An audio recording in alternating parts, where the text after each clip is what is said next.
AP, one in a billion, and I'm back, guys.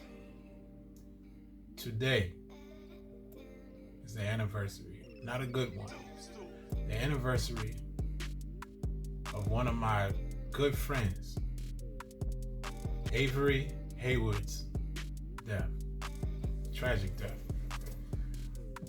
Guys, let me tell you a little bit about Avery. Avery was a baller.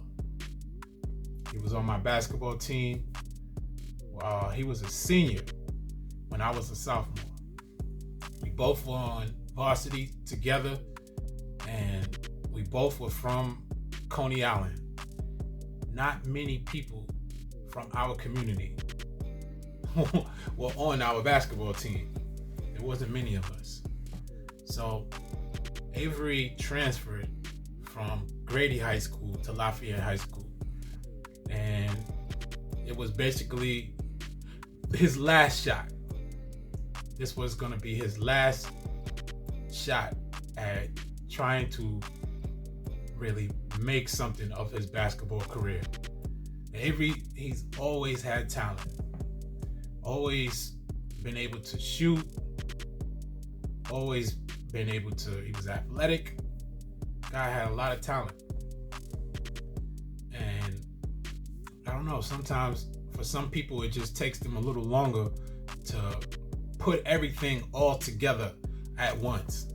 So we grew up together. Like I said, he was a couple years older than me, and we would play ball together all of the time.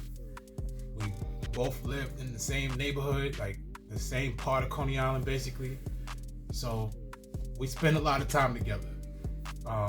More so when we would see each other, it would just be, it was always love. Always love, and basketball was our thing. That was where we competed. But when he was a senior in high school and I was a sophomore, we began to build more of a bond. Our bond became much deeper. We would take the bus home together after school, after basketball practice, and it was just an opportunity for us to bond and to really get to know each other better. So, I was very immature. At the time, I wasn't that mature. I wasn't that mature physically, and I wasn't that mature mentally. But I did know that I was striving to be great and striving to do things different.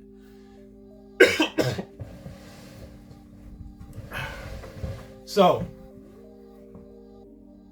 I was just happy to when Avery even showed up at my high school my sophomore year, and I'm like, wow, it is somebody from my hood, one of my friends. Here's an opportunity to watch them succeed, to watch them make it in ball and do great things. So I knew Avery's talent because he's from my community, and I've seen him do some stuff. I've seen him do some stuff. So, when we had tryouts for the team, the coach, he just liked messing with people. As talented as Avery was, he didn't even want to put Avery on the team. And Avery about 6'2", 6'3". He could shoot. He was athletic. He was a straight. You know who he really? He reminded me of Shepard from Above the Rim, because he was lanky and long, and just the way that he dribbled, the way that he played, it reminded me of Shep. But later on, he would go on to have some serious bounce. So I remember Avery, at first, he wasn't getting as much playing time as he should. And I believe that a lot of that was due to just being a kid from Coney Island. When you're a kid from Coney Island, you get looked upon as if you're less than. You get looked upon as if you're unintelligent, as if you don't have any way out. And that's how our coach treated him. And it bothered me and it bothered him.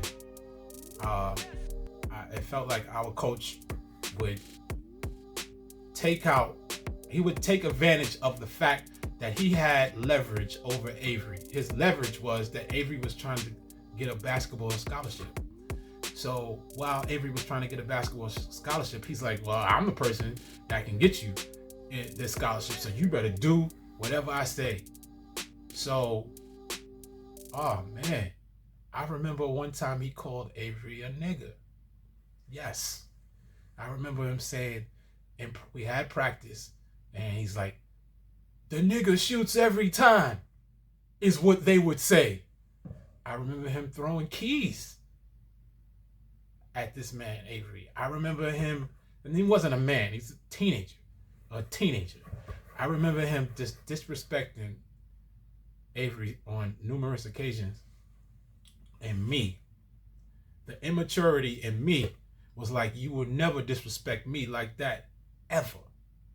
I couldn't understand how Avery could take that type of disrespect. One time, I remember it was during the game, and Avery was doing numbers. Avery was scoring points back to back. He could shoot.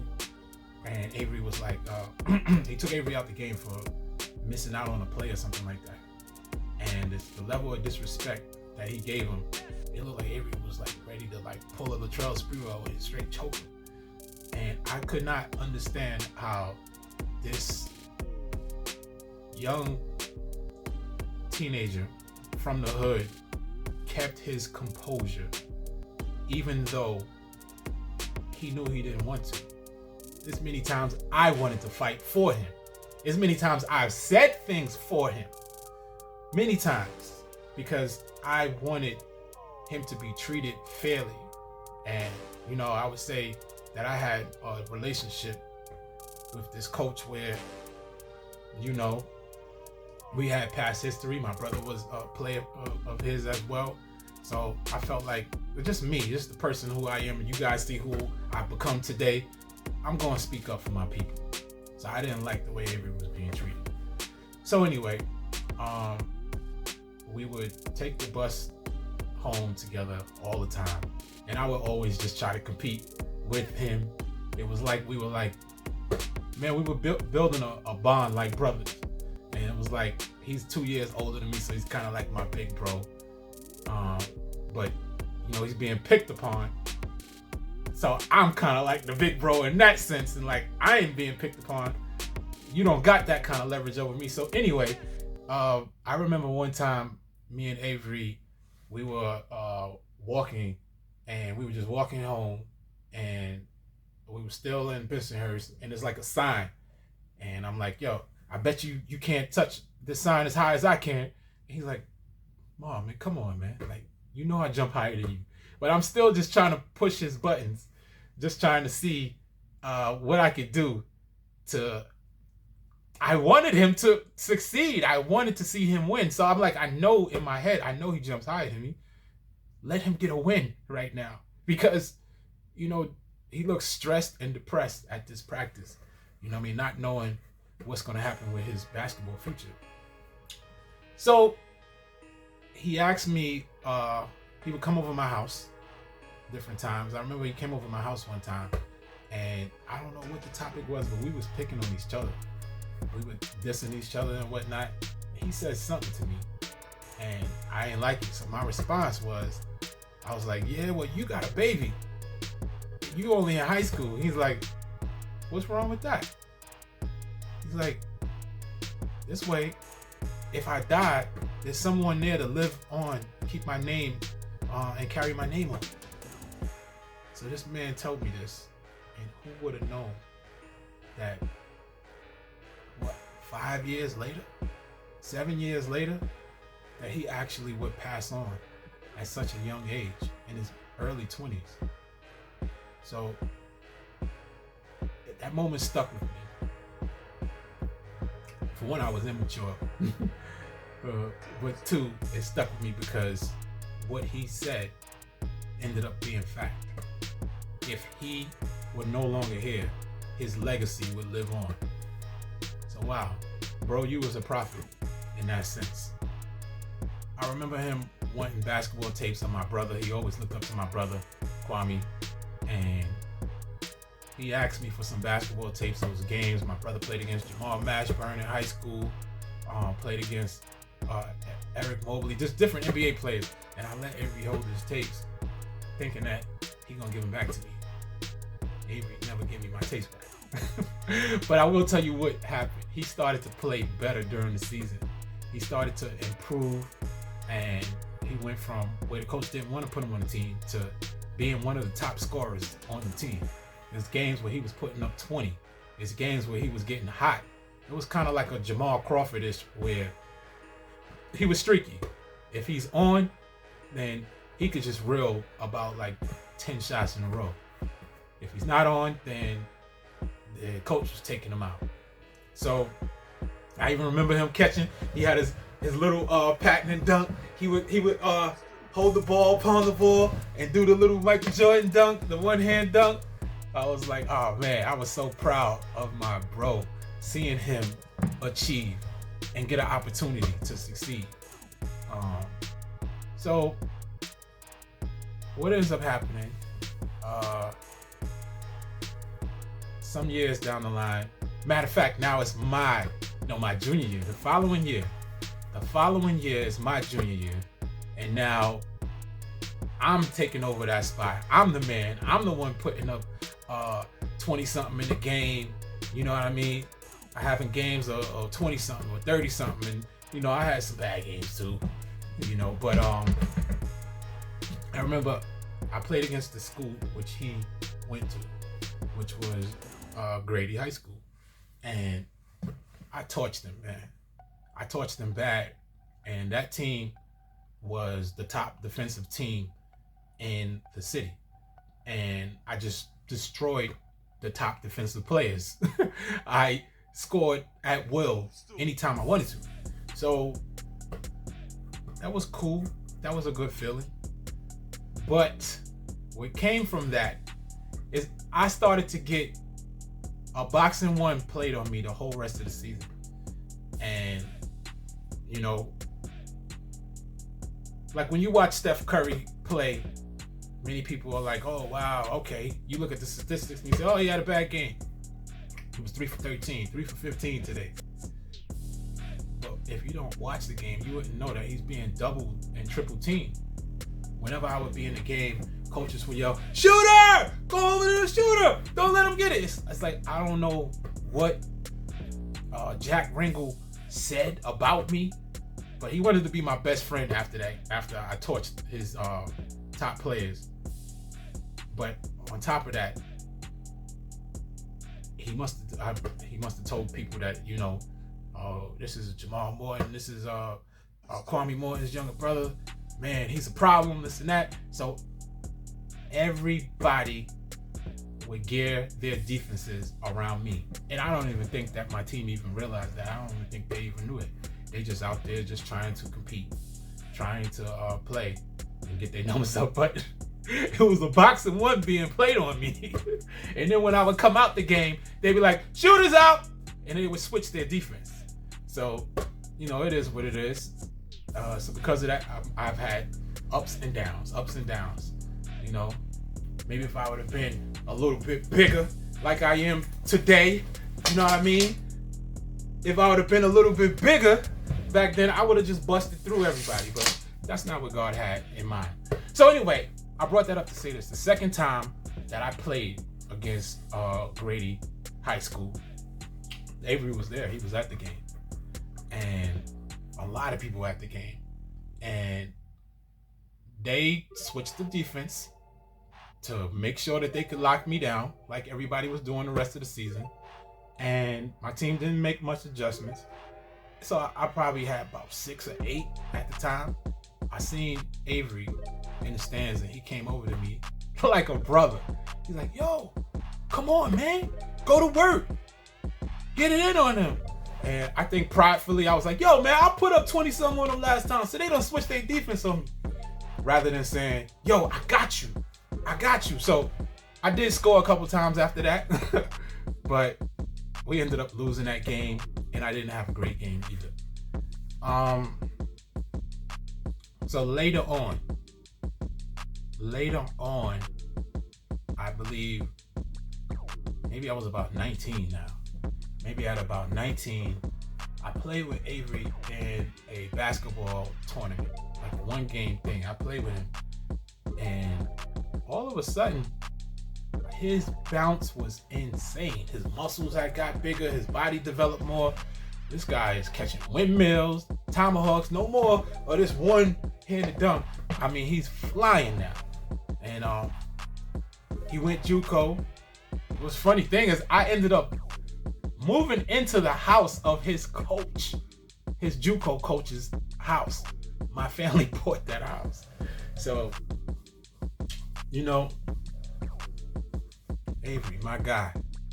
So I was in shock when I saw how much better his game had got. And it pushed me. I said, you know what? I got to take my game to the next level. So the next time, I don't think he got to see me play, but it had to be a week before he passed. He comes into my store. I now own a store in our hood in Coney Island in Brooklyn. And he comes into my store and he comes through with shells, and they are watching my music video. So they're watching my music video. They're seeing the evolution of Marley, the evolution of Marley from Marley to AP. And they're like, man, he's watching this video. And all I cared about in the video was showing him how I fly. I'm catching windmills. I'm catching backwards tomahawks. That's all I cared about. I didn't even care whether he saw or heard the lyrics behind my music. I didn't even care about that with him. For me, it was just I wanted to impress my big bro Avery and show him how athletic I have become. So the face that he made, I'm never gonna forget it. He was looking like, and he got big lips like me. So, sometimes people would think that we was brothers in school when they would see us together. So he's making his face and he's looking like, what the heck? I don't know what was going through his mind, but that's the last face I remember him making, was this face of shock, of disbelief that I now have gotten so athletic. And I mean, I'm sure he's proud of me, for opening the businesses and stuff too. But that was a great feeling for me, just to even show that to Avery. Main reason because my best friend growing up, Jonathan, he died. He got killed January 2nd of 2000. So here it is, a couple years later, I'm now losing another friend. I was just devastated. And the big thing that I was devastated with about my friend Jonathan is that he didn't get to see so many of my accomplishments. I didn't get to see his accomplishments. I didn't get to meet his children. He didn't get to meet my children. So that really broke my heart. So with Avery, I was like, okay, I now have a chance to show one of my friends, someone who I care about, like, look, man, look at the progress I'm making. So shortly after him leaving my store, less than a week later, we get the news that he has been in a terrible car accident by the Brooklyn Bridge. Late at night, one of the firemen called to the scene. Is a pastor at my church. So when he described this scene to me, it was just so devastating. And I'm skipping the part that Avery was a member of our church as well. So, we would spend time together in church as well. So it was just so devastating to hear the news that one of my friends, I just saw him the other day, and now you're telling me that he is no longer with us. And then it died so gruesome. It was sad, very devastating. So, my hearts and prayers go out to him, his family, his brother Anthony, who is also a friend of mine. And me and Ant got to talk about it on another occasion later on. After it happened, I even let him hear a song with me and my cousin, y'all know as Wiz, aka SK Smalls. We did a song, and we even mentioned Avery in that song, the CICI remix. So it was just devastating. I remember going to his funeral, and I had to close my store to go over to what was the Coney Island Gospel Assembly, and there was so many people in front of there. So many, it was females, girls was crying. I seen a lot of people I knew from high school, and my brother was there. He wanted my brother to speak at his, I don't know if he wanted to speak. He wasn't planning on dying, but my brother was someone that he really looked up to. So my brother Kwame spoke at his funeral, and it was devastating. I had to get up out of there. I didn't even stay. I'm sorry. Selfishly, I left.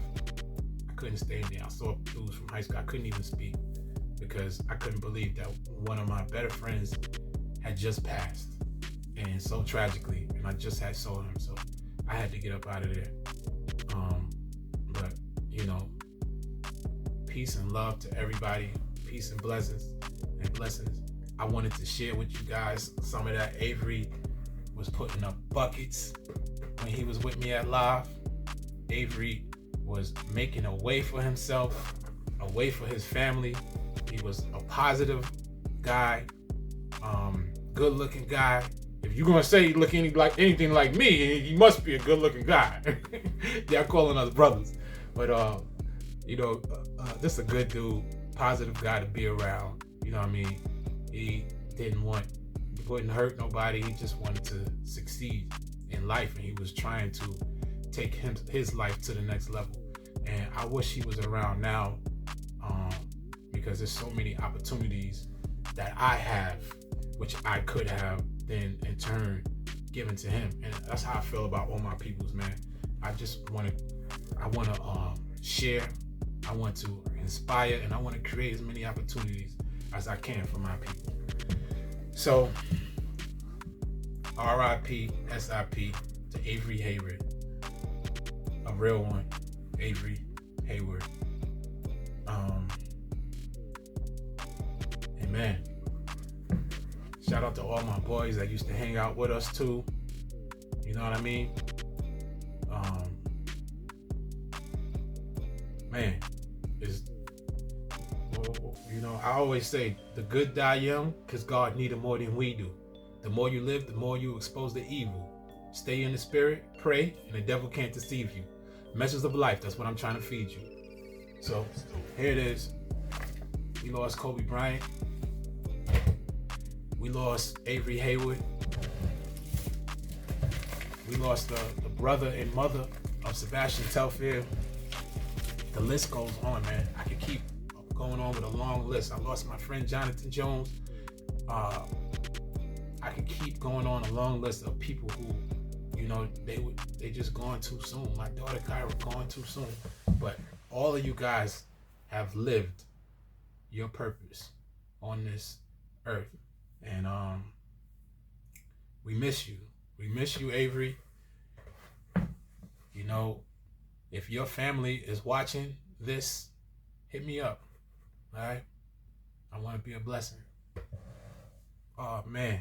And RIP to my man, Don Juan, who died also tragically. And he's like one of the main reasons why I even come back on Facebook is because our relationship, a lot of times I'll talk to him, we'll be on Facebook, and then, I evolved. I stopped using Facebook. Wasn't making money on Facebook. So I started using YouTube. I started using Welcome to NYC back then. He was a member of my platforms. We made videos together, all of the whole nine. And, just another guy who I wanted to do so much stuff together with, but wasn't able to.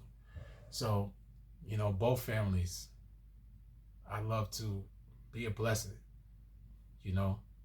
I've been through a lot in my life as well. And, I